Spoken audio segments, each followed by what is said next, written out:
ALDE, muchas gracias, y Álvaro Gil Robles, director de la Fundación Balsaín. Pero quien, como les digo, tiene que tomar la palabra y dirigirse a todos ustedes es Bernardino. Muchas gracias. Buenos días a todos. Es realmente un placer volver a esta ciudad que me gusta mucho y que visito con cierta frecuencia. Tengo aquí muchos amigos, muy buenos amigos, algunos sentados aquí en la mesa conmigo, como Álvaro y Javier, y algunos sentados entre ustedes. Y a pesar de que efectivamente os ruego para empezar que me disculpéis este retraso, pero llegué anoche de Marruecos y tarde, y la única opción que podíamos casi encontrar para este acto era, habíamos hablado primero de las 10, luego vimos que con los trenes tenía que ser 10:30, pero vamos a tratar de utilizar el tiempo que tenemos, si os parece, para que en primer lugar yo os haga algunas reflexiones sobre cómo está la región y cómo está respondiendo Europa a lo que ocurre en la región, en el sur del Mediterráneo. Y a continuación, lo más importante, desde luego lo más importante para mí, es también escucharos a vosotros, saber qué os interesa, cómo veis estos temas, y que me preguntéis todo aquello en lo que tengáis interés. Si os parece, vamos a dividir esta reflexión primero en un repaso muy rápido de lo que está ocurriendo en el sur. En segundo lugar, también alguna reflexión sobre cómo estamos actuando y cómo estamos viendo todos estos fenómenos desde el punto de vista de la Unión Europea. Y en tercer lugar, cómo podemos juntos, sociedades del sur y sociedades del norte, del Mediterráneo, trabajar para superar algunos de los desafíos sobre los que vamos a hablar. Así que, en primer lugar, ¿qué ocurre en la región? ¿Qué está pasando? Seguro que todos habéis oído hablar en los últimos 3 años mucho de meteorología en relación con la política. Empezamos hablando de la primavera árabe y había una enorme ilusión. Habréis visto que los medios de comunicación han pasado a hablar de un otoño, luego de un invierno árabe, y os aseguro que no quedará mucho tiempo para que empiecen a hablar ya incluso de una glaciación o de cualquier fenómeno de ese tipo, porque el escepticismo que hay en este momento sobre la evolución de las revoluciones que tuvieron lugar hace 3 años es enorme. Mucha gente piensa, han vuelto a esa idea, que era una idea muy asentada en nuestras sociedades, incluso en personas que de un alto nivel académico y de formación, pero la visión de que el Islam es incompatible con la democracia y que estos países del sur del Mediterráneo están condenados a no disfrutar de los mismos sistemas políticos y de las mismas libertades que conocemos en el norte, es algo, como os digo, que está muy extendido y que además, como sabéis bien, no solamente se analiza desde una perspectiva, si queréis, superficial, sino que está incluso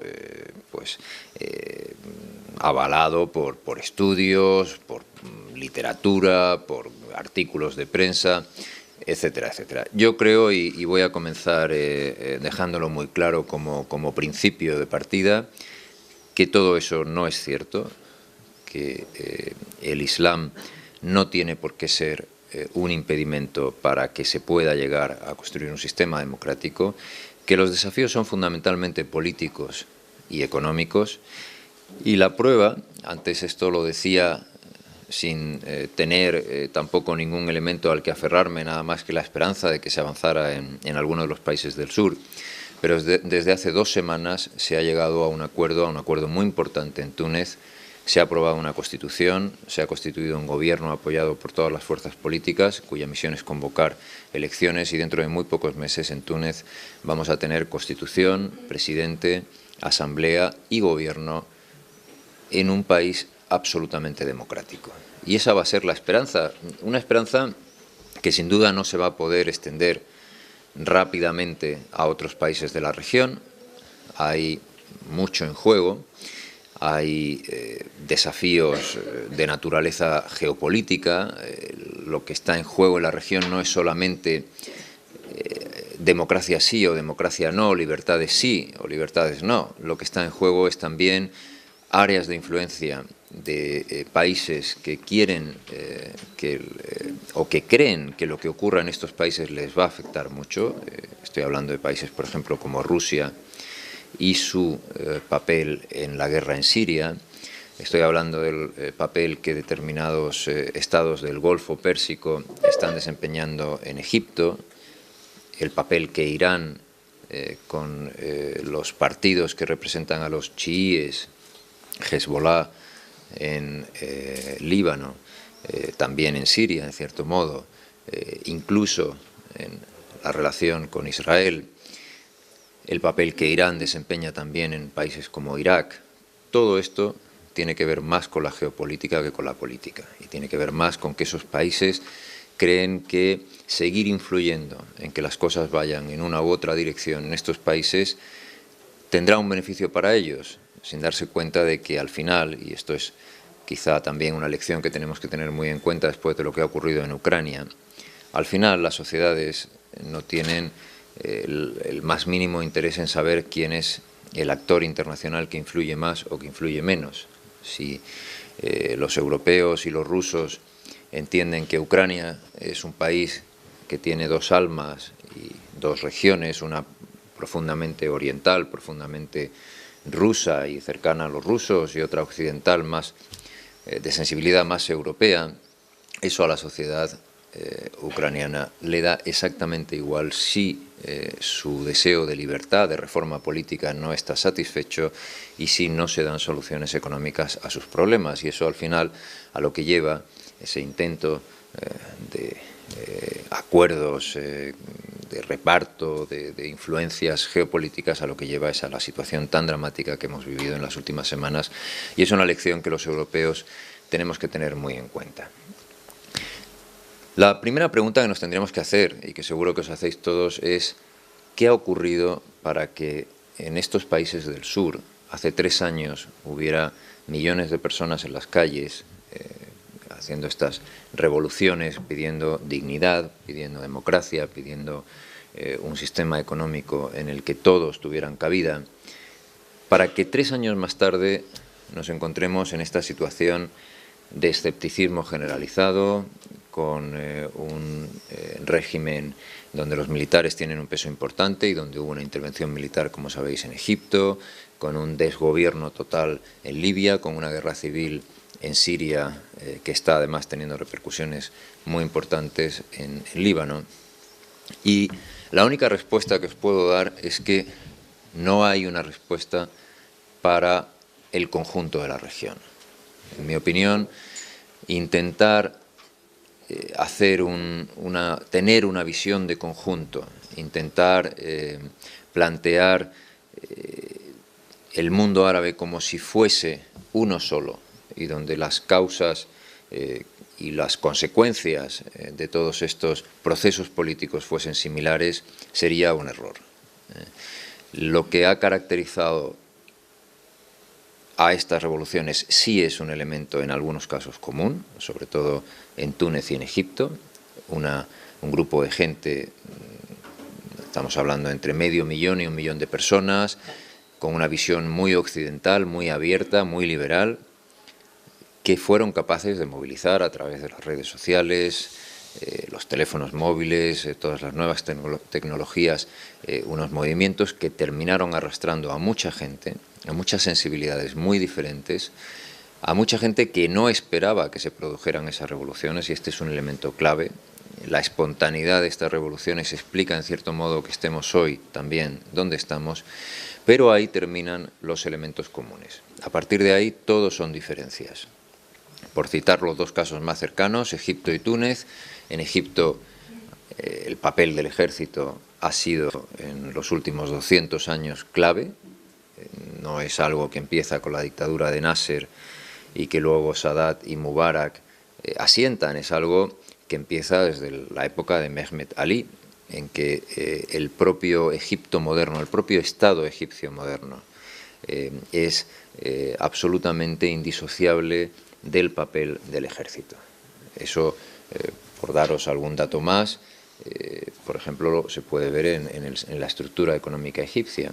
1/3 de la economía egipcia está en manos directa o indirectamente del ejército egipcio. Eso es completamente diferente de lo que ocurre en Túnez. En Túnez tenemos una sociedad donde la clase media es dominante, renta per cápita alrededor de los $5.000, para que os hagáis una idea, alrededor de los 2.000 en el caso de Marruecos, o sea que estamos hablando de más del doble, entre los dos países más avanzados políticamente, Túnez y Marruecos. Una sociedad donde la mujer tiene un papel muy importante, y esto es clave, es el único país donde el papel de la mujer es casi equiparable al papel de la mujer en Europa. Las tunecinas pudieron divorciarse, pudieron tener autonomía personal, pudieron abortar antes que las españolas, antes que muchas europeas. Es un dato muy interesante porque aunque esas decisiones se tomaron en el contexto de una dictadura como la de Bourguiba, pero Bourguiba era un dictador muy especial y en cierto modo un gran admirador de la Ilustración europea y un hombre que buscaba desarrollar grandes principios liberales, ilustrados, si queréis, dentro de una dictadura política.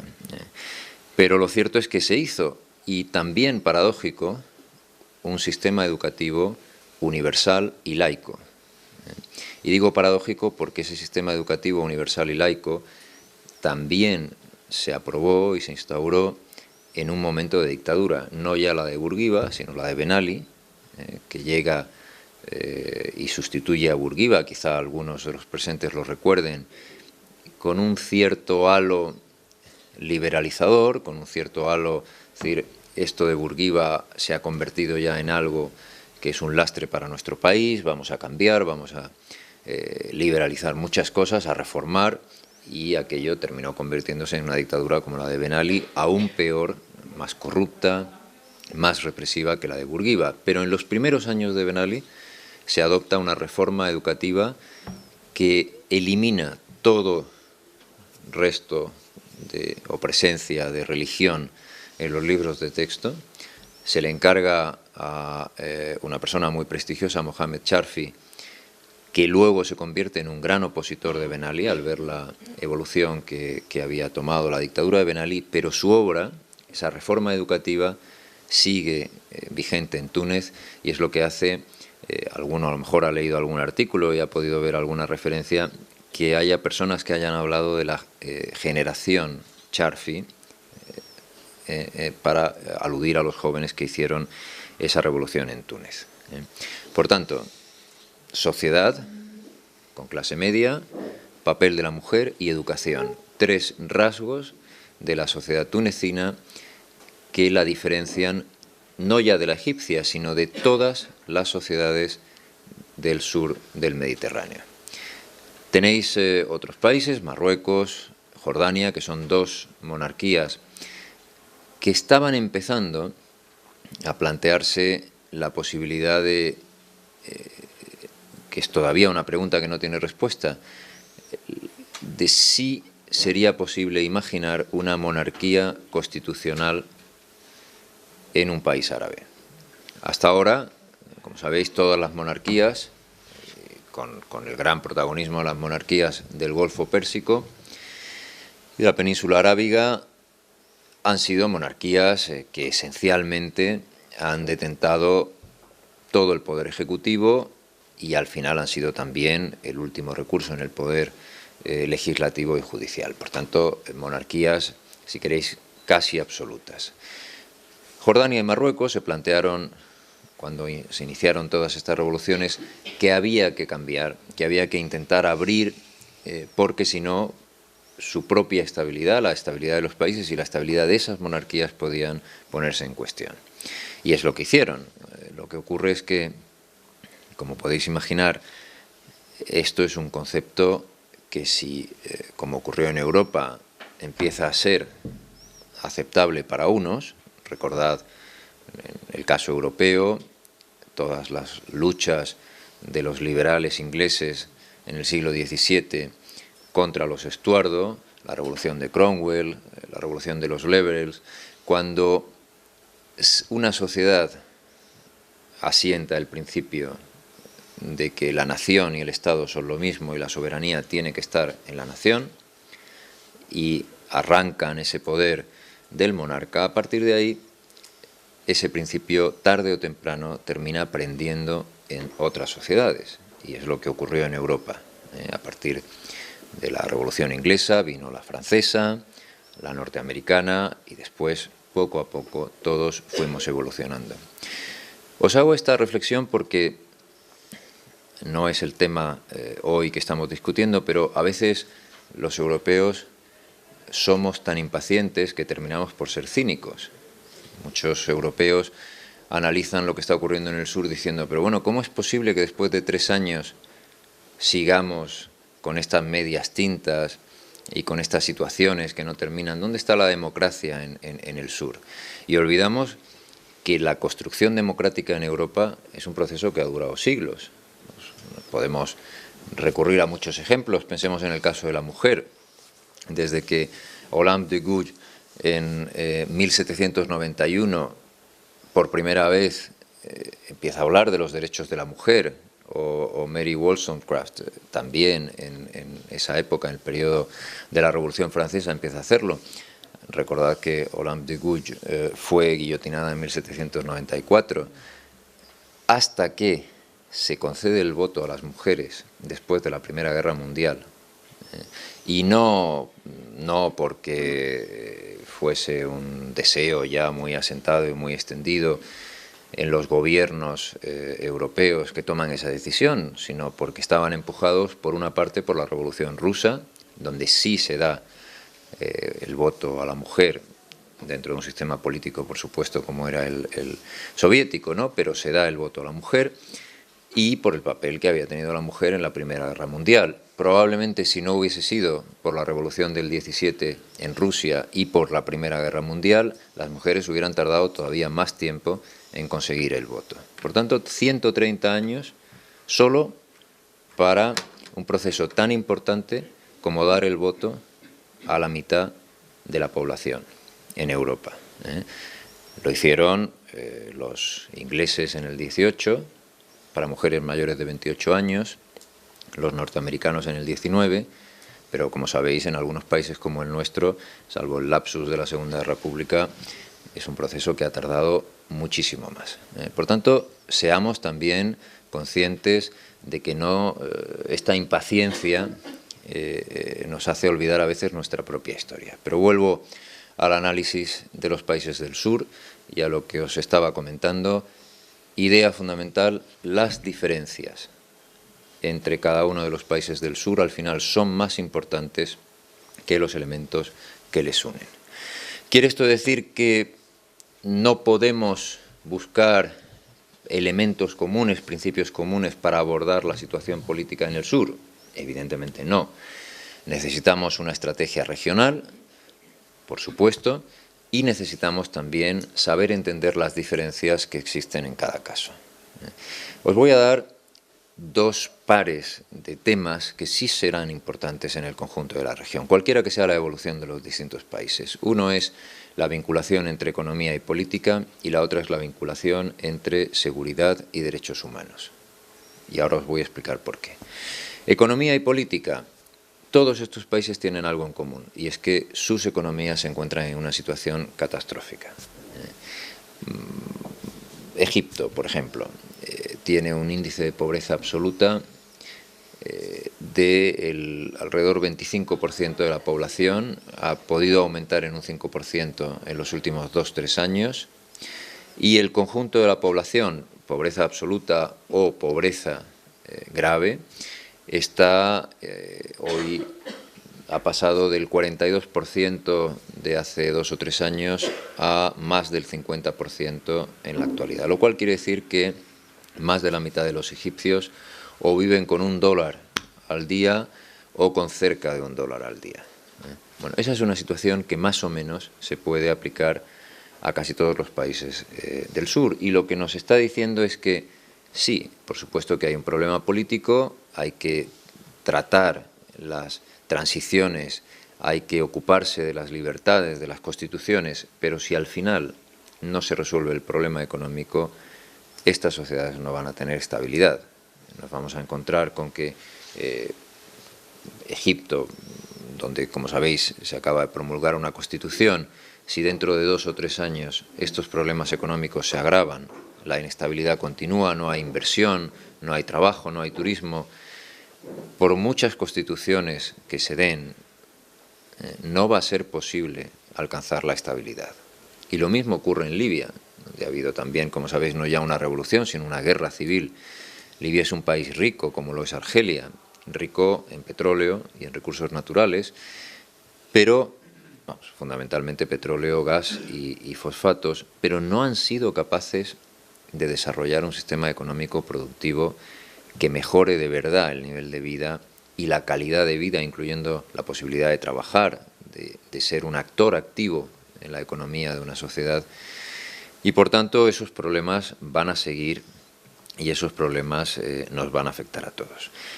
Por eso hay una relación tan estrecha entre lo político y lo económico, y eso sí es un elemento que tenemos que tener en cuenta cuando observamos la región, y el otro es el de seguridad y derechos humanos. ¿Qué nos ha ocurrido a los europeos y en general a los occidentales durante los últimos 40, 50 años? Nos ha ocurrido que estas dictaduras, los Gaddafis, los Ben Alis, los Mubarak, nos estaban contando que ellos eran la única garantía de seguridad y de estabilidad que podíamos tener en el norte para que Al-Qaeda, los terroristas que cuestionaban Israel, que cuestionaban la presencia de europeos y de occidentales en el norte de África y en Oriente Próximo, solo podían garantizarse si esas dictaduras seguían allí. Y eso hizo que muchos no solo apoyaran o aceptaran la presencia de esas dictaduras, sino incluso llegando aún más lejos, cuando se produce la caída de dictadores como Gaddafi o como Ben Ali, se descubre que algunos políticos muy importantes europeos, incluso algún jefe de algún gobierno europeo, había llegado hasta el punto de tener incluso negocios con algunos de estos dictadores. Quizá todos recordéis que la ministra de Exteriores francesa dimite no solo ya por haber ofrecido apoyo policial para reprimir las manifestaciones a la dictadura de Ben Ali, sino porque también se descubre que su marido, muy pocos días antes, había pasado la Navidad para realizar negocios con personas de la familia, del entorno más cercano de Ben Ali. Esa es la situación. Y no solo afectó a Liot Marie, a la ministra de Exteriores francesa. Esto es algo que se dio, como os digo, también incluso en personas de más alto rango, como le ocurrió a Berlusconi. Estos dictadores sabían conseguir apoyos bien y se movieron con habilidad en Europa. De manera que el cuento de la estabilidad nos lo creímos durante mucho tiempo. Fuimos cómplices durante mucho tiempo, no la Unión Europea, quizá no España, al menos en el grado en el que lo fueron otros países europeos. Quizá por eso el presidente del gobierno español fue el único que pudo visitar Túnez inmediatamente después de la revolución, porque nadie tenía la sensación allí de que España hubiera sido un apoyo para la dictadura de Ben Ali. Por eso José Luis Rodríguez Zapatero fue el primero y el único de los jefes de gobierno europeo que visitó Túnez después de la revolución. Pero hoy día uno pensaría, deberíamos haber aprendido la lección, deberíamos dejar atrás este cuento de la estabilidad, pero lo que está ocurriendo es que de nuevo Al-Qaeda aparece con mucha fuerza en Libia. Sabéis que ha habido varios atentados muy importantes, aparecen en Egipto. Desde hace 4 o 5 días han recomenzado los ataques contra turistas en Egipto. Ha habido un ataque con muertos de un grupo de turistas surcoreanos. Puede afectar en cualquier momento a turistas europeos. Y vamos a volver a vivir este dilema de la seguridad, de la estabilidad, de dónde vamos a estar nosotros, si vamos a estar con los que reprimen a los terroristas o vamos a estar con los terroristas. En fin, vamos a volver a esta historia. Y ahí hay una respuesta por parte europea que desde mi punto de vista tiene que ser muy clara, muy contundente.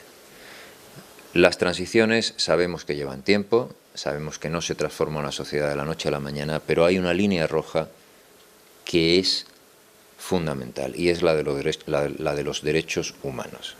Si se violan los derechos humanos, si se producen abusos como los que estamos viendo en Egipto en este momento, donde hay miles de personas en prisión, personas acusadas de tener relación con los terroristas cuando se trata en su mayoría de hermanos musulmanes que pudieron cometer errores, pudieron dirigir un gobierno que lo haría mejor o peor, pero que no merece ni estar en prisión, ni siquiera, por supuesto, que un golpe de Estado les haya sacado del poder. Por tanto, tiene que asentarse muy claramente ese límite. Si no se respetan los derechos humanos, no se puede decir que se esté construyendo una democracia. Y en eso Europa tiene que ser muy contundente. Y esos esquemas, esos dos esquemas que os hablaba, político-económico, seguridad de derechos humanos, sí que son aplicables al conjunto. Para terminar esta primera reflexión sobre lo que está ocurriendo en el sur, os quiero dejar con una idea. El verdadero problema, el verdadero desafío es que estas sociedades no han sido capaces de ponerse de acuerdo en un proyecto de sociedad común. Al final todo se reduce a eso. Nosotros hemos vivido procesos similares. Si leéis el famoso artículo de Ortega en la Segunda República, el de "No era esto", veréis, es interesante recordarlo y releerlo, porque Ortega lo que viene a decir es cómo es posible que toda la gente que hizo esta revolución, que trajo la República y que quería modernizar el país, ahora sean incapaces de ponerse de acuerdo sobre un proyecto conjunto. Y esas reflexiones de Ortega al final fueron muy proféticas, porque él veía una degradación en la vida política que podía llevar a un enfrentamiento mucho más profundo, y de alguna forma anticipaba lo que fue la guerra civil. Con el tiempo, los españoles hemos aprendido a ponernos de acuerdo al menos sobre las esencias del sistema. En estas, os insistía antes en la idea de la espontaneidad de estas revoluciones, porque islamistas y no islamistas no estaban en condiciones de pensar unidos sobre qué querían. Estaba muy claro el contra qué luchaban. Cuando se organizaron aquellas revoluciones y se dijo vamos a echarnos a la calle contra Mubarak, contra Ben Ali, contra Gaddafi, todo el mundo tenía muy claro que había que luchar contra ellos, ninguna duda. Ahora, ¿por qué estaban luchando? ¿Qué estaban tratando de construir? ¿Cuál era la alternativa? Ahí no había acuerdo. Y no lo hay todavía, salvo en el caso de Túnez. Por tanto, la asignatura pendiente sigue siendo ese proyecto conjunto de sociedad. Hasta ahora ya os decía anteriormente que mucha gente pensaba que no era posible que se pusiesen de acuerdo. Ahora en Túnez ya tenemos un modelo.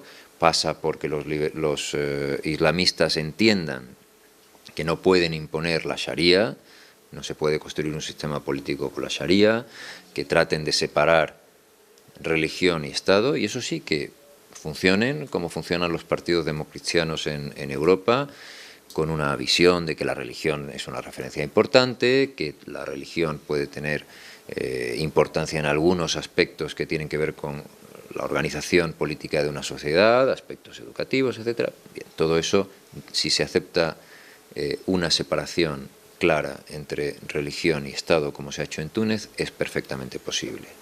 Ahora, si se pretende seguir trabajando sobre la idea de la hegemonía, de que un gran movimiento político tiene que ser hegemónico e imponerse a grandes sectores de una sociedad, no iremos a ninguna parte. Segundo elemento de nuestra reflexión, Europa. ¿Qué estamos haciendo los europeos? Bueno, es importante que nos planteemos esta cuestión, no solo porque estamos en el marco de un ciclo de conferencias sobre las elecciones europeas, sino que esto llega más allá de lo coyuntural. Y lo voy a decir con una frase que creo que no va a dejar ningún tipo de duda. No hay futuro en Europa si no somos capaces de establecer un modelo de cooperación sólido con los países del sur del Mediterráneo. Así de sencillo. Y os voy a explicar por qué. Las sociedades que funcionan bien, las sociedades que han logrado ahora mismo tener el gran protagonismo económico en el mundo son los asiáticos y las sociedades americanas, lo que llamamos los países emergentes. Son emergentes porque han logrado establecer un sistema de trabajo muy eficaz con economías industriales. Tenemos el caso de los países del sudeste asiático y China con Japón y Corea en Asia, que es el gran polo económico en este momento, y tenemos el caso de los suramericanos que han logrado establecer unos sistemas también de intercambio que están funcionando muy bien, sobre todo con las economías del norte. México, Suramérica, están con unas tasas de intercambio en este momento con economías como la de Estados Unidos o Canadá intensísimas. Eso no lo hemos logrado hacer en el Mediterráneo. También en las Américas, también en Asia existen diferencias culturales. Lo que ocurre es que aquí, en Europa, nos empeñamos en ver esas diferencias culturales en el Mediterráneo como si fuesen algo insuperable, como si el hecho de que hubiera musulmanes, árabes o subsaharianos más allá del Sahel en África imposibilitara completamente la posibilidad de establecer un sistema económico integrado. Eso es un error muy profundo, porque yo no creo que los asiáticos o los americanos hayan llegado a esta conclusión en un esfuerzo digamos, virtuoso. Creo que simplemente se han dado cuenta de cuál es la evolución demográfica de las economías industriales del norte y cuál es la situación demográfica y de los mercados en el sur, y se han dado cuenta que había una complementariedad casi perfecta. Esto es lo que los europeos no hemos hecho todavía.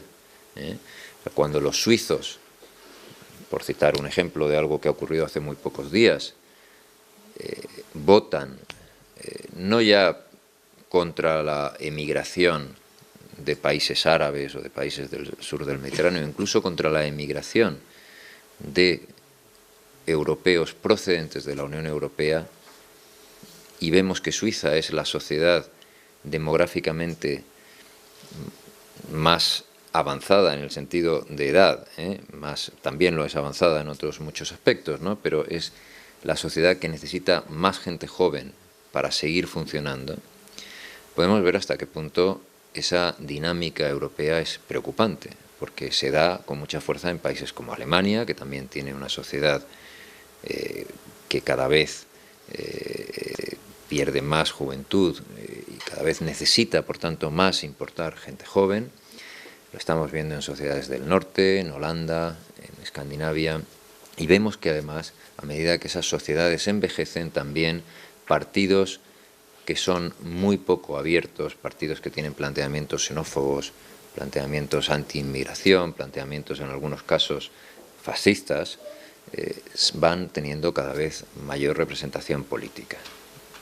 Europa tiene que plantearse muy seriamente esta cuestión, porque no vamos a encontrar soluciones en ese tipo de planteamientos. Es verdad, yo entiendo muy bien la desafección, el desapego, el desencanto que existe en una crisis económica tan profunda como esta con los partidos políticos tradicionales, pero la solución no está más allá de la política, en la metapolítica de esos paraísos que prometen el paraíso de las sociedades étnicamente puras, donde uno no se va a encontrar con africanos o con musulmanes en las calles, o el paraíso de la sociedad del igualitarismo fascista. Todo eso ya sabemos muy bien a dónde lleva, solo nos va a llevar al desastre. Por Por tanto, es desde la sensatez desde la que tenemos que tratar nuestros propios problemas y los problemas del entorno, porque, insisto en la idea que os decía, no hay futuro si no somos capaces de establecer un modelo de cooperación con ellos. ¿Y cómo hacerlo? Y termino con estas 4 o 5 ideas. En primer lugar, tenemos que cambiar nuestro enfoque estratégico sobre el sur del Mediterráneo. No podemos seguir actuando como si fuésemos jueces de si la democracia se extiende con mayor o menor éxito en el sur, como si esto no fuera con nosotros. Nosotros los europeos nos sentamos, vamos a mirar, vamos a contemplar qué pasa. ¿Que en Túnez son buenos alumnos democráticos? Pues vamos a apoyar a Túnez. ¿Que en Egipto o en Libia las cosas se complican? Pues de ahí nos vamos. No puede funcionar así. Europa no puede ser una espectadora. Por tanto, su planteamiento estratégico tiene que ser el de ser parte de esos procesos. Y ahí, de nuevo, la experiencia en Ucrania debería hacernos pensar. El habernos convertido en espectadores, el haber permitido que las cosas, que se estableciera un régimen con el apoyo de Rusia, que al final ha sido un régimen antidemocrático y que ha llevado a la sociedad ucraniana a altos índices de represión, sin mejorar la situación económica, es lo que ha llevado a la revolución que hemos visto en las últimas semanas. Segundo elemento, tenemos que cambiar el esquema institucional de la Unión Europea. ¿Qué quiero decir con esto? Alguno de vosotros que quizás siga la actualidad en Oriente Próximo sabe que cuando se iniciaron las negociaciones entre israelíes y palestinos, se habló de que si se llegaba a un acuerdo de paz, Europa ofrecería el grado más alto de cooperación institucional a israelíes y palestinos después del acuerdo. Bueno, pues eso es exactamente lo que, en mi opinión, tenemos que hacer con los países del sur. Tenemos la posibilidad, con un Túnez democrático, de ofrecer el grado más alto de cooperación institucional, de integración, si podemos utilizar esa palabra, para que los países del sur sepan que no es tanto una cuestión de entrar en el lenguaje de las sanciones, de la ruptura de relaciones, sino plantearlo en positivo. Si un país evoluciona y construye un sistema democrático, tiene las puertas completamente abiertas en la Unión Europea. Evidentemente, ese completamente abiertas requiere matices, se plantearán cuestiones migratorias, cuestiones de mercados, etcétera, pero tenemos que ser generosos. Y además tenemos que ser también generosos en la manera en que nos planteamos desde los países del sur de Europa, Italia, Francia, España, la cuestión de los mercados. Lo digo de una forma muy esquemática. No queremos emigración, de acuerdo, pero tampoco queremos que exporten aquello que saben producir mejor y en donde son competitivos, no solo competitivos, sino probablemente más competitivos que nosotros. No, es que yo no quiero los tomates marroquíes o no quiero el aceite de oliva tunecino. Bueno, entonces, ¿qué hacemos? No hay emigración, pero que tampoco funcione su agricultura. Entonces, ¿están condenados a vivir en la miseria? No, ese es un planteamiento que no funciona. Por tanto, tenemos que hacer un replanteamiento de nuestras relaciones institucionales con los países del sur. Tercer elemento, economía, fundamental. Tenemos que desarrollar inversiones en el sur. No tiene ningún sentido que nuestras empresas se vayan a invertir a China cuando podrían invertir en países que tienen ratios de salarios tan atractivos como los de China o más, porque en los próximos años, si uno compara la evolución de salarios prevista en el norte de África y la evolución de salarios prevista en China, es más favorable a los países del norte de África. Y si los europeos nos empeñamos, esos países tendrán tanta estabilidad política como la que pueda tener China. Por tanto, tenemos que invertir, tenemos que favorecer la apertura de mercados, la producción agrícola e industrial, tenemos que ayudar a que se desarrolle el turismo Y con eso, simplemente con esos tres ámbitos, podemos hacer mucho porque mejore la situación económica, pero también política en estos países. Cuarto elemento, también fundamental, el desarrollo de la sociedad civil. Y esto es algo en lo que insisto siempre que hablo con estudiantes, con universitarios, porque habrá cosas que cambiarán más, que cambiarán menos en Túnez, en Egipto, en Libia, pero hay algo que ya es irreversible. Y es que las sociedades civiles de estos países se han despertado, han decidido tomar en sus manos el futuro de sus países y ya no van a aceptar aquello que han podido aceptar durante 50, 60, 100, 150 años. Y eso ya no va a cambiar. Esas sociedades civiles van a estar ahí. Vamos a ver muchos procesos, lo estamos viendo en Egipto. Hubo una gran coalición de partidos, de movimientos, de ONGs que llevaron a cabo el gran cambio que se ha vivido en este momento y que apoyaron al ejército. Pensaban que con los islamistas no iban a ninguna parte. Movimientos como el 6 de abril, que fue un movimiento muy activo en la revolución, y otros muchos. ¿Qué está ocurriendo en este momento? Se les está juzgando, se les está encerrando. El líder del movimiento 6 de abril, Ahmed Maher, que apoyó a los militares, que apoyó el cambio, ahora está en prisión. Por tanto, lo que estamos viendo es que la sociedad civil ya no se calla y ya no está dispuesta a aceptar lo que antes aceptaba. Y eso lo tenemos que apoyar, porque lo que vamos a ver en los próximos meses y años es un intento de reprimir a esa sociedad civil, y eso lo tenemos que apoyar no solo desde la Unión Europea, desde los gobiernos, se tiene que apoyar también desde la sociedad civil europea. Es fundamental. Y ahí la labor de los partidos, la labor de las organizaciones no gubernamentales, de las universidades, es fundamental. Ahora hay que hacer un esfuerzo con todos los países del sur. Todo lo que estamos hablando tiene que ver con nuestro futuro, tiene que ver con opciones que son fundamentales para nuestra supervivencia. Si hacemos el juego del avestruz y escondemos la cabeza, a lo mejor aguantamos todavía durante unos años, pero lo que tendremos son sociedades donde las curvas de edad serán cada vez más complicadas, donde las economías serán cada vez menos productivas y al mismo tiempo tendremos sociedades que seguirán creciendo demográficamente y enfrentándose a grandes problemas políticos y económicos por no alcanzar la prosperidad que saben que está a muy pocos kilómetros al otro lado del Mediterráneo. Los europeos tenemos que tener conciencia de esto, y si no la tenemos, si no somos más lúcidos, es porque nos empeñamos en no serlo. Lo que está ocurriendo en este momento, cuando vemos partidos fascistas como el de Le Pen en Francia, partidos xenófobos como el de Wilders en Holanda, partidos neonazis como los que tienen cada vez más fuerza en Grecia o en Hungría, partidos de una derecha muy conservadora antieuropea como los que vemos en el Reino Unido, todos ellos, en primer lugar en los sondeos para las próximas elecciones europeas, lo que vemos es que la gente no es lúcida porque no quiere serlo.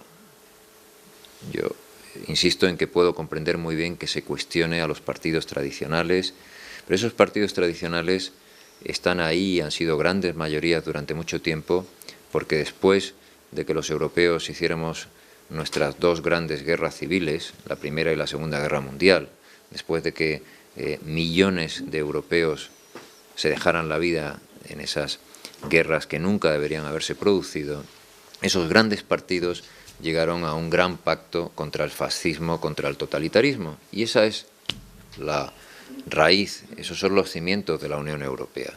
Y eso, en un momento como el actual, en el que tenemos que garantizar el futuro de Europa en una competencia global que va a ser muy difícil, con grandes potencias como China, como Rusia, como la India, eso es fundamental, porque Europa, si no es capaz de verlo claramente, si no es capaz que es su futuro el que está en juego, lo que terminará es condenada a la irrelevancia, a no tener ningún papel en el mundo y incluso a perder los índices de prosperidad de los que ha disfrutado hasta ahora. Lo dejamos ahí, si os parece, y ahora podemos entrar en esas preguntas y respuestas. Muchas gracias. Bueno, muchas gracias. Yo creo que ha sido una exposición clarísima y además pues muy valiente, ¿no?, planteando los problemas de fondo. Yo quería preguntarte concretamente, efectivamente, tú has dicho, las resoluciones, el futuro de Europa no se puede entender sin la relación con los países del Mediterráneo del sur, eso creo que es una evidencia, y para eso tenemos que construir una verdadera política exterior europea. Mi pregunta es si es posible crear una política exterior europea propia de la Unión Europea, que los países que la componen hoy con mayor poder dentro de la Unión lo van a permitir, es decir, porque entra en un choque con el nacionalismo interior de la propia Unión Europea. Es decir, el protagonismo de Francia o de Reino Unido o de Alemania va a ser compatible o van a permitir que la Unión por fin pueda tener una política europea común. ¿Por qué te digo esto? Porque yo tengo la impresión de que quienes habéis estado en esta responsabilidad habéis sufrido siempre de esa imposibilidad de articular una voz coherente europea que en algunas ocasiones choca con los intereses nacionales o el protagonismo nacional.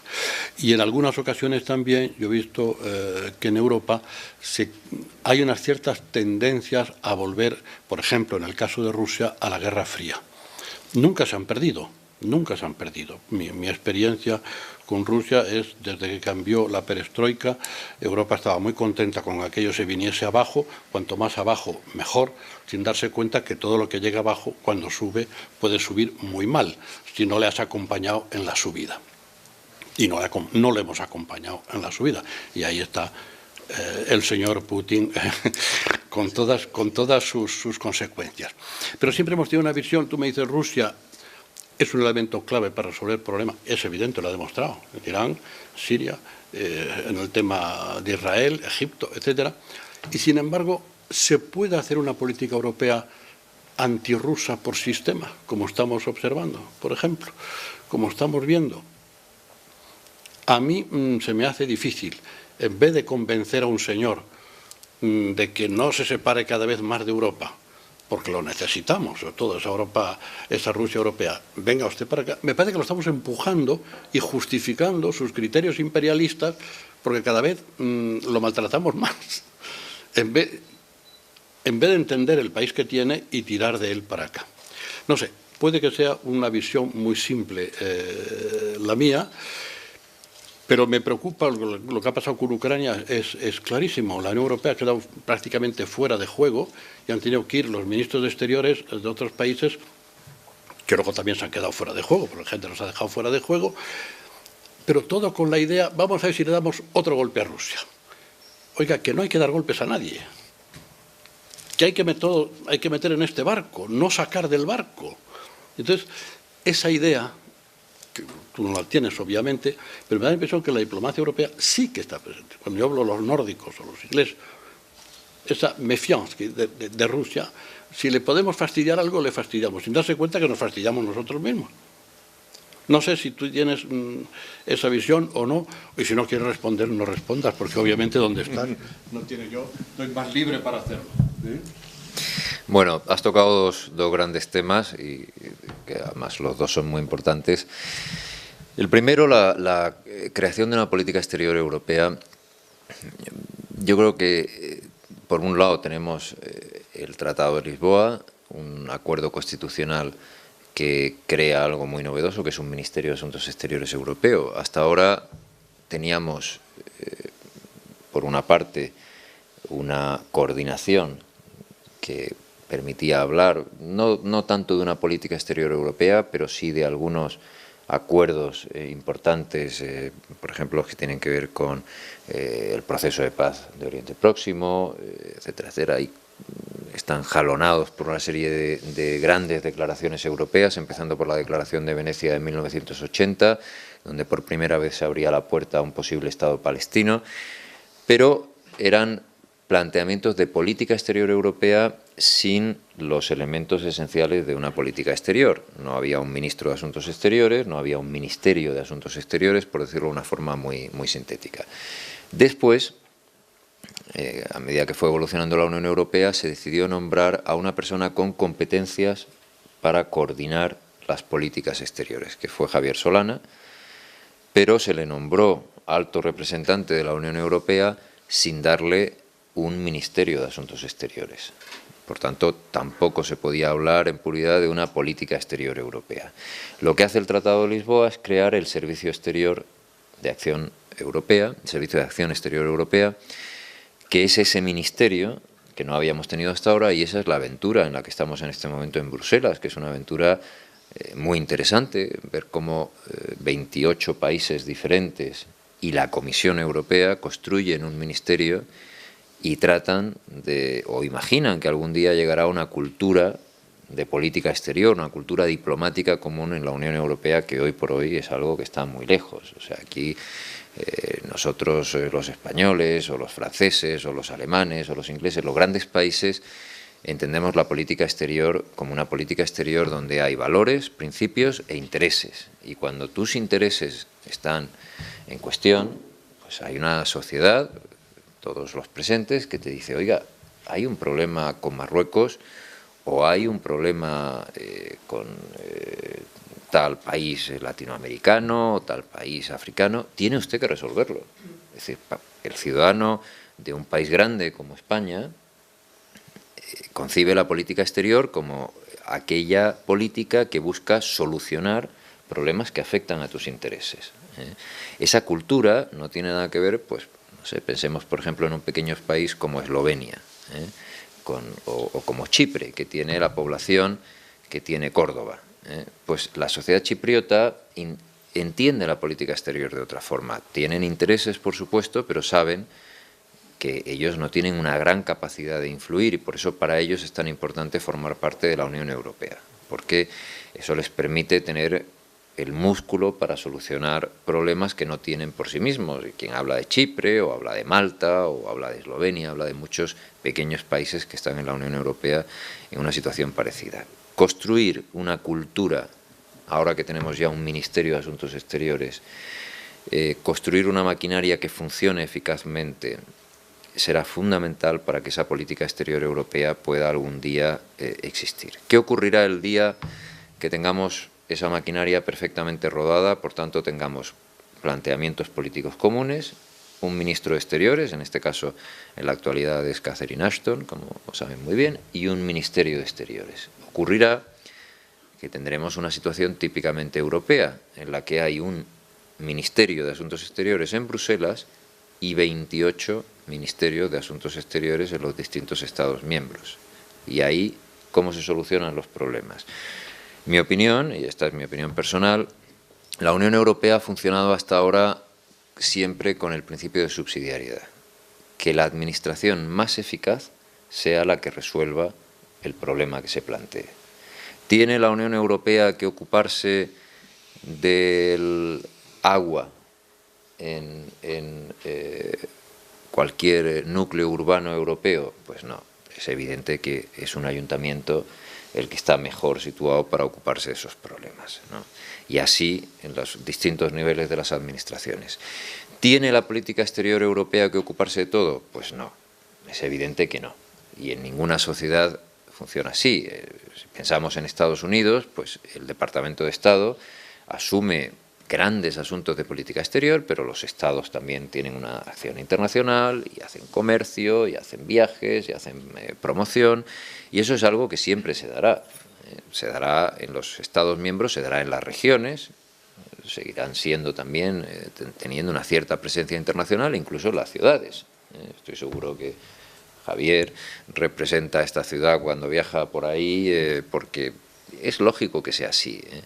Por tanto, deberíamos de aplicar ese principio. Pero para mí es evidente que los Estados miembros, y esta es la clave de la respuesta a tu pregunta, ya no están en condiciones de ser eficaces, porque incluso los grandes países europeos, Alemania, Francia, Reino Unido, ya no tienen la dimensión ni el poder necesario para ser eficaces en el mundo cuando se enfrentan a una China, a una India, a una Rusia. No la tienen.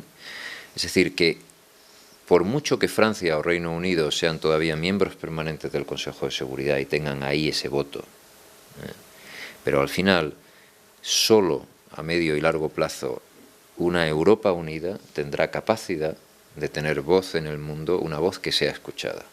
Esto es evidente.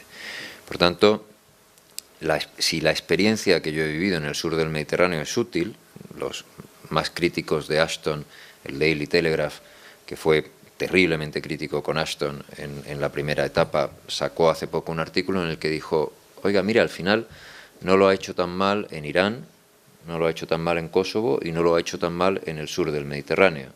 ¿Qué ha ocurrido en el sur del Mediterráneo? Que cuando los países, las diplomacias tradicionales iban a estos nuevos actores, los hermanos musulmanes, los partidos islamistas, decían, no, mire, que es que Italia o Francia o España son muy importantes, y ellos decían, no, mire, yo prefiero hablar con Europa, porque aquí lo que tengo enfrente es el chino o el ruso que le están diciendo a Assad, nosotros le vamos a apoyar. No me va a venir usted a decir con un país de 40 millones de habitantes que usted puede ayudarme a enfrentarme a la presión que voy a tener de Rusia o de China o de los grandes países del Golfo, que tienen un potencial económico que ni siquiera todos los europeos unidos tenemos. Por tanto, lo que ha ocurrido es que los europeos hemos reemplazado la acción diplomática de los países, de los Estados miembros en el sur del Mediterráneo. Y esto que ha ocurrido en esos tres ejemplos, Irán, Kosovo y el sur del Mediterráneo, es lo que poco a poco va a terminar ocurriendo, se va a terminar imponiendo como un principio de realidad para los Estados miembros en otros asuntos importantes. Y ellos tendrán que seguir ocupándose de aquello en lo que sean relevantes y en lo que tengan capacidad de acción. Que Francia y España seguirán siendo más importantes en Marruecos, o España lo será en Cuba, o lo será, pues probablemente, porque ahí sí tiene el potencial, la capacidad suficiente y probablemente incluso una mayor eficacia que un servicio exterior europeo. Segundo tema que tocabas, Rusia. Yo creo que hay un poco de todo aquí, hay una política efectivamente que puede ser de algunos Estados miembros de no tener ninguna relación con Rusia, de tener a veces los Estados miembros, como decía anteriormente, insisten tanto en no tener intereses, que por empeñarse solo en actuar desde el punto de vista de los principios o de los valores, terminan convirtiéndose más en una especie de ONG gigantesca que en un Estado. Y esto tampoco funciona así. Esto sabemos muy bien que no funciona así. O sea, a todos nos gustaría tener un idealismo y poder vivir en un mundo en el que pudieras dedicarte, como hace, por ejemplo, no sé, un país como Noruega, a promover los derechos humanos y la cooperación internacional en el mundo. Pero claro, no es así. Si vives en un entorno en el que tienes muy pocos problemas y muy pocos desafíos geopolíticos, pues sí, puedes permitirte ser un poco como Noruega o como Suiza, pero cuando vives en un entorno complicado, cuando tienes que resolver problemas que son complicados, necesitas entender cómo funciona la geopolítica y no puedes funcionar solo sobre la base de los valores. Tienes que hacer una política exterior que sea una combinación inteligente, virtuosa, si quieres, de grandes principios, grandes valores y de intereses. Porque si no, tus ciudadanos te dicen, mire, usted está hablándome de los derechos humanos y me está hablando de tal, pero yo tengo un problema aquí que usted tiene que resolver y usted es gobierno porque tiene que resolver esos problemas. Bueno, pues en Rusia ha ocurrido de alguna forma eso. Hay países que piensan que solo hay que promover los derechos humanos y que por tanto no podemos ni empezar a sentarnos a hablar con un sistema como el ruso y con un dirigente como Putin. Hay otros que entienden que solo podemos solucionar problemas entendiéndonos con ellos, y hay un punto medio, que es quizá el que defiende la Unión Europea, que es tenemos que hacer ambas cosas, tenemos que entendernos con Rusia, es fundamental que lo hagamos, pero tenemos que hacerlo con esa combinación de valores e intereses, ¿no? Yo creo que es ahí donde está la solución. Lo que ha ocurrido en Ucrania es que hemos tenido un poco de todo, como te decía al principio. Hemos tenido la gente que decía, no, vayámonos de ahí. Esto es un tema de Rusia, esto es un tema que tiene que resolver Rusia, y Rusia apoyó a Yanukovych, apoyó un sistema que al final ha llevado a una situación muy difícil, probablemente con buena intención. Es decir, yo eso no lo cuestiono. Yo creo que los rusos, pues con su acuerdo económico, con el tema del gas, han dicho vamos a tratar de ir poco a poco, pero al final, al no apoyar una verdadera democracia, lo que se han apoyado son situaciones, el juicio contra Yulia Timoshenko, la represión contra medios de comunicación, meter en prisión a activistas políticos. Es decir, al final, no porque esa fuera la decisión de Rusia y porque Rusia estuviese apoyando eso, ¿no? Sino simplemente porque dentro, en el marco de lo que se estaba haciendo, eso encajaba, ha llevado a una situación en la que sobre todo el caos económico, el desastre económico, ha llevado a una revolución en la que al final Rusia ha perdido posibilidades de actuar, ¿no? O sea, aquí lo hay, por tanto, por contestar a tu pregunta, yo creo que hay errores de los rusos, errores de los europeos y que todos tenemos que aprender la lección. Y es que al final la Europa aquella del Congreso de Viena, en el que se reunían los grandes mandamases y tomaban decisiones por los pueblos y decían, no, España, monarquía absolutista. Aquí con Fernando VII, y si hace falta mandar a los 100.000 hijos de San Luis, pues los mandamos para que los españoles estén a este lado. Grecia en 1830, ahí yo creo que no, vamos a dejar ahí un sistema liberal. Este mundo ya no existe. El mundo en el que estamos es un mundo en el que las sociedades les están diciendo a los políticos, no vamos a aceptar ese tipo de imposiciones, y vamos a verlo, lo hemos visto en el sur del Mediterráneo, lo hemos visto en Ucrania y lo veremos más y más, porque desde que todo el mundo tiene este aparato y puede ver aquí absolutamente todo, o puede verlo en una pantalla o un ordenador, el mundo ya no volverá a ser el mismo. Pero sí quiero decir que algo que ya he planteado en esta intervención, y es que el respeto de los derechos y el respeto de la dignidad de las personas es una línea roja fundamental en nuestras relaciones con los países del sur, en nuestras relaciones con el resto del mundo y en nuestra forma de gobernar. Entonces eso es un principio que me parece que tiene que ser fundamental. Y en segundo lugar, que necesitamos una cooperación seria, profunda, con los países de donde procede la inmigración y con los países de tránsito. Esto es algo a lo que dedicamos muchísimo esfuerzo con anteriores gobiernos, y esto es algo que quizá ahora convendría recordar, porque la única forma, la inmigración no se puede controlar únicamente con medidas represivas, con vallas, no. Esto evidentemente ayuda a hacer frente a determinado tipo de presiones en determinado tipo de momentos, pero tiene que ser una labor mucho más seria, mucho más profunda. En la época que yo era secretario de Estado de Asuntos Exteriores, no había prácticamente una semana en la que no viajara a alguno de los países de donde procede esta emigración. Es imposible. Y por supuesto, toda esa política exterior no se hacía únicamente para ir a pedir cooperación en materia migratoria, porque eso es así, no te puedes ni sentar a hablar. Hay que hacer cooperación, hay que ofrecer perspectivas, hay que tener una mirada mucho más amplia. Comprendo que el momento actual no es aquel momento, teníamos una posibilidad de hacer una acción económica y una cooperación mucho más potente que la que tenemos en este momento, pero tenemos que hacerlo. Lo que no funciona es, como lo que decía antes en mi intervención, no queremos emigración, pero no queremos tampoco ofrecer mercados a lo que se produce en el sur. No. Es decir, nadie va a parar a una persona que tiene hijos, que quiere que esos hijos salgan adelante, nadie le va a parar. Esto es evidente. Así que con esas dos constantes, con esas dos referencias, derechos humanos, respeto de la dignidad de las personas, entender que hay un problema humano detrás. El problema no es la migración, el problema son las mafias que trafican con seres humanos. Los emigrantes son simplemente personas que están buscando una vida mejor, como millones de españoles la han buscado en otros países durante siglos. O sea que, por una parte, derechos humanos, respeto a la dignidad, y por otra, entender que el problema solo se soluciona con más cooperación.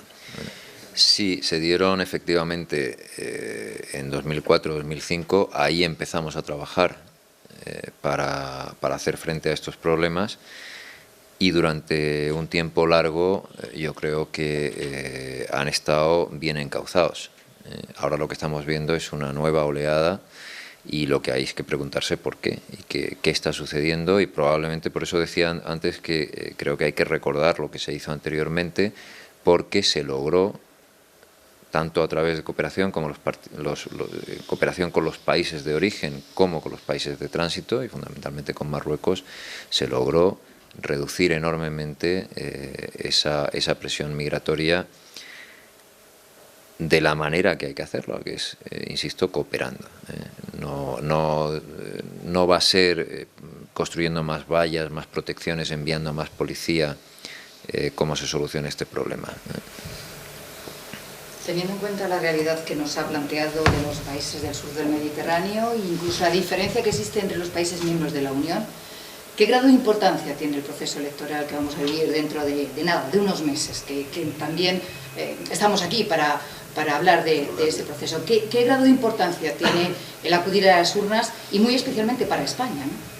Bueno, tiene muchísima. Si los ciudadanos europeos dejamos que los partidos que tienen planteamientos completamente irresponsables, todos estos que hemos mencionado anteriormente y que llamamos el Tea Party europeo, tengan suficiente fuerza en el Parlamento Europeo, pueden tomar decisiones muy regresivas, y yo diría incluso muy insensatas para nuestra proyección internacional. Pueden tomar las peores decisiones, aquellas que nos lleven a seguir avanzando hacia eso que denominaba en mi intervención la irrelevancia de Europa. Una Europa donde tienen menos peso los grandes principios europeos, donde tienen más importancia los Estados miembros, una Europa que cierra sus puertas, que se empeña en esa especie de paraíso de pureza étnica, donde no llegamos a ninguna parte, donde nuestra economía se sigue deteriorando, donde los demás siguen siendo más competitivos, más fuertes, y por tanto a que Europa tenga cada vez menos capacidad de enfrentarse a sus desafíos más profundos. Hay una tentación muy fuerte en las sociedades a inhibirse del proceso político, y eso es lo que van a aprovechar, lo que están intentando aprovechar estos partidos. Olvidamos nuestra historia, ya quedan muy pocos europeos que vivieron la Segunda Guerra Mundial.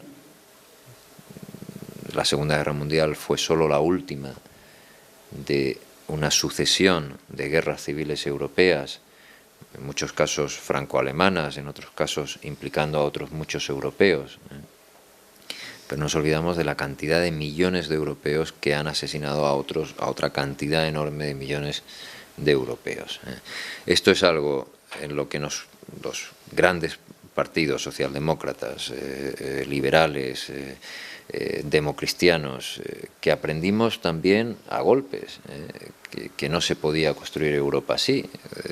Primero tuvimos el proceso de los grandes partidos liberales que excluyeron a los movimientos obreros, pensaron que podían construir sociedades y acordarlo todo entre ellas, excluyendo a esa masa de trabajadores que estaban cada vez en peor situación.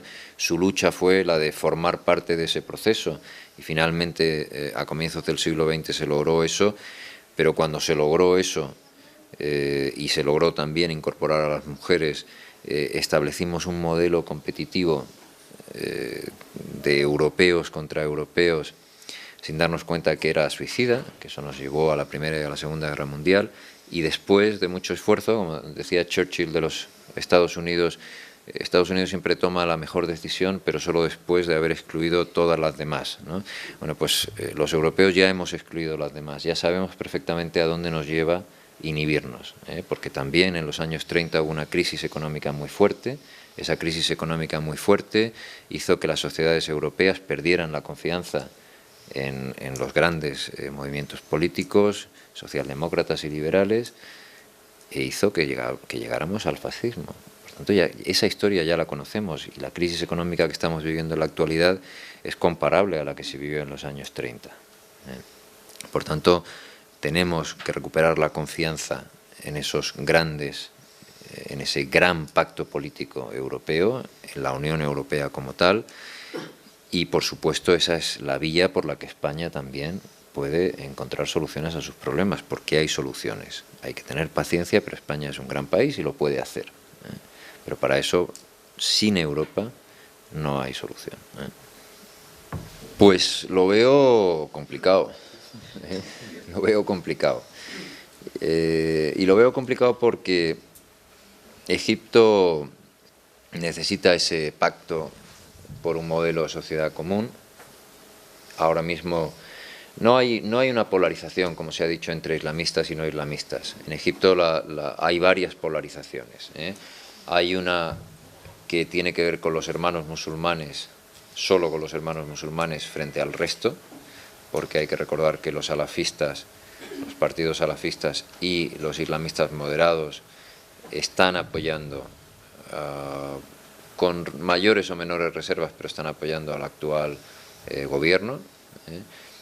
Pero luego hay también otras polarizaciones, por ejemplo, las diferencias entre salafistas y hermanos musulmanes son muy profundas, son cada vez más profundas, pero a mí la polarización que más me preocupa es la de riqueza y pobreza.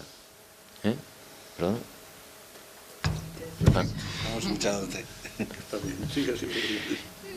A mí la que más me preocupa es la de riqueza y pobreza, porque esa alimentará toda la inestabilidad política en el futuro. Es decir, si ahora se establece un sistema, el que sea, con la Constitución que se acaba de aprobar, sabemos que el general Sisi se va a presentar a las elecciones, luego habrá elecciones legislativas.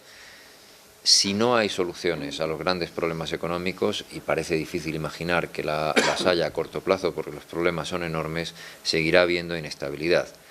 Lo único que a mi juicio podría funcionar es un sistema de mayor integración política.